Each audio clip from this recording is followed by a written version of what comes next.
मैं डॉल हिल गया, जो भारत का सबसे भूतिया पहाड़ी जंगल है। जो फिर भी कुछ ऐसा हुआ। कारसिंग की डॉल हिल के दिन उजाले में अजीब सी लगती है। हम सूरज डूबने के बाद वहाँ घूमने गए। वहाँ एक अजीब सा पल मेरे रोंगटे खड़े कर देते। किसी पुराने जमाने की अच्छी भूतिया कहानी पसंद नहीं होती। आप चाहे भूत विश्वास करते हो ना करते, इस बारे में पक्के तौर पर कुछ ना कहते हो, लेकिन बहुत कम लोग को अच्छी हॉरर कहानी आकर्षण में बच पाते हैं। अगर आप इसके साथ साथ पश्चिम बंगाल के सबसे भूतिया जगह में से एक है बदनाम जगह जाने का मौका भी नहीं मिले, क्या आपने मन कर पाया है? मैं बचपन से उस जगह पर दीवाना जा रहा हूँ। थोड़ी दीवानी रही, किताब कहानी, देर रात तक वीडियो कुछ है। मैं पश्चिम बंगाल के शहर के सिल्लीगुड़ी का रहने वाला हूँ, जिसे अक्सर पूर्वोत्तर भारत का प्रवेश द्वार कहा जाता है। अब मैं दिल्ली में रहता हूँ, लेकिन भूतों के प्रति मेरा आकर्षण आज भी कम नहीं है। मैं जवाबों की तलाश में भांगड़ किले तक गया हूँ, मल्लचा महल के साथ अजीब से माहौल में घुमा हूँ, लोगों की उस जगह के बारे में कन्फ्यूसी करते हुए सुना हूँ, और फिर भी कहीं ना कहीं एहसास हुआ है कि मैं एक ऐसी जगह नजरअंदाज कर रहा हूँ जो लगभग मेरे घर के पास ही। दार्सियांग की डल हिल दार्जिलिंग जिले के जंगल और पुरानी इमारत के पीछे एक समूह, जिसके बारे में कई लोग मानना है कि वहाँ आज भी कुछ बेचैन आत्मा भटकती है। कारसिंग में डल हिल एक ऐसी पहचान जिसे मिटाना मुश्किल है। ये कोहरे में लिपटा एक शांत हिल स्टेशन जहाँ पुरानी औपनिवेशिक इमारत है।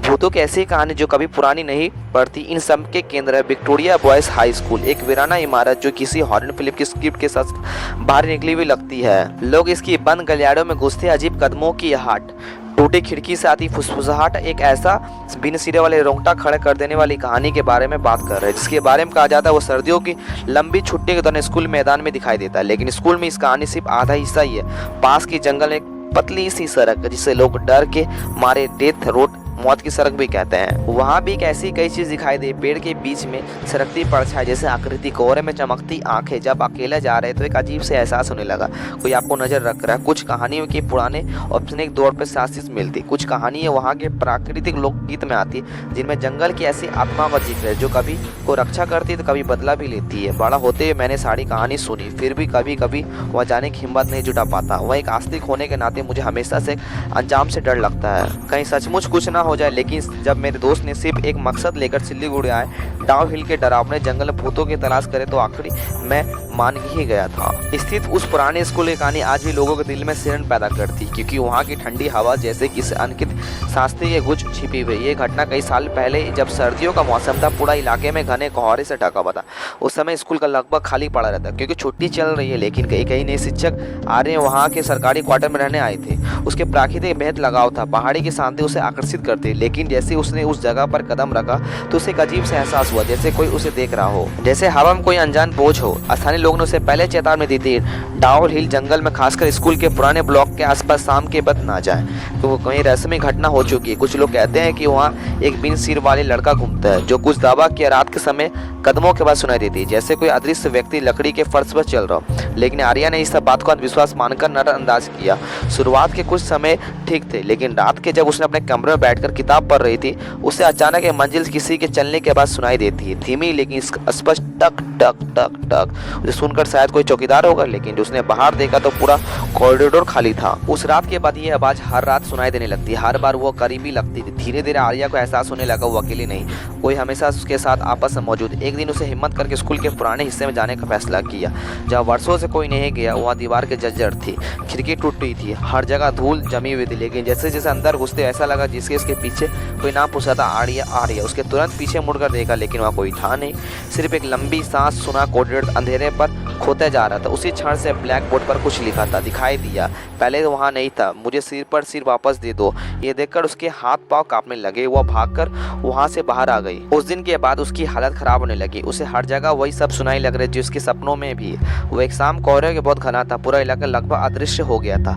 आर्या ने सोचा वह थोड़ी देर ही बाहर टहलने जाएगी ताकि उसका मन शांत हो सके। लेकिन जैसे ही उसका खुफियात रास्ते पर पहुंची, जिसे स्थानीय लोग डेथ रेट कहते हैं, वो अचानक महसूस की कि उसके पीछे कोई चल रहा हो। उसके कदमों पर तेज कर दिए, लेकिन वो आवाज थी टक टक टक थी।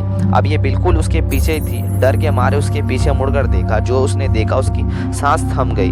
लड़के की आकृति जो स्कूल फॉर्म में थी, उसके सिर नहीं था, उसके हाथ में कुछ खून से सना हुआ लग रहा था। आर्या ने चीख पड़ी, पूरी ताकत से भागी। जैसे तैसे वो अपने कमरे तक पहुंची, दरवाजा बंद कर लिया। लेकिन उस रात की उस खिड़की पर बार बार दस्तक होते रहे, टक टक, और हर बार की तरह वो देखने की हिम्मत नहीं करती, वो साया दिखाई देता था। अगले दिन स्कूल के पुराने चौकीदार से बात की, जिसे भारी आवाज उसे एक भावुक कहानी सुनाई। कई कई साल पहले इसी स्कूल में एक छात्र की रहस्यमय हत्या हुई थी। उसका सिर काटकर जंगल में कहीं और फेंक दिया गया था। तब से उसकी आत्मा अपने सिर की तलाश में भटक रही है। जो उसे देखता है उसकी सामान्य नहीं रह पाता। ये सुनकर आर्या का होश उड़ गया, लेकिन वह बहुत देर हो चुकी थी क्योंकि वो साया अब उसके साथ जुड़ चुका था। दिन भी दिन उसकी हालत बिगड़ती गई। उस हर जगह पे उसकी आकृति दिखाई देने लगी। और एक दिन उसने देखा उसके कमरे दीवार पर खून से लाल निशान पर उबड़ा हुआ, जो धीरे धीरे सब ने बदल गया। वापस दो उस रात की उसने तय किया उस डर का सामना करेगी, सच का पता लगाएगी। वो अकेली सी जंगल की ओर चली गई। जब शुरू हुआ तो कोहरे कितना घना था कि कुछ साफ दिखाई नहीं दे रहा था, लेकिन फिर भी वो आगे बढ़ती रही। अचानक हवा तेज हो गई, पेड़ हिलने लगी, फिर उसके सामने साया प्रकट हुआ। इससे पहले ज्यादा स्पष्ट नहीं था, करीब जैसे उसका इंतजार कर रहा हो। आर्या ने कांपती आवाज से पूछा, तुम क्या चाहते हो? और एक धीमी सी आवाज में उसके कानों में गूंजी, मेरा सिर। वो साया धीरे धीरे उसके सिर बढ़ने लगा, उसकी और कदम के साथ जमीन जैसी कांप रही थी। डर के बावजूद भी आर्यन अपनी जेब में एक पुरानी चॉकलेट निकाला। उसे स्कूल के पुराने कमरे में मिला था। उससे साया में की ओर बढ़ा। जैसे साया उसे छिपा तो तेज चीख गूंजी, पूरा जंगल कांप उठा। कोहरे घना हुआ था, फिर अचानक सब शांत हो गया। अगली सुबह गांव वाले ने आर्या उस जंगल में बेहोश पाया। वो जिंदा थी, लेकिन उसकी मानसिक हालत ठीक नहीं थी। वह बार बार एक ही बात दोहराई थी, वो अभी भी ढूंढ रहा था, वो कभी नहीं रुकेगा। कुछ दिन बाद वो हमेशा के लिए चल गई।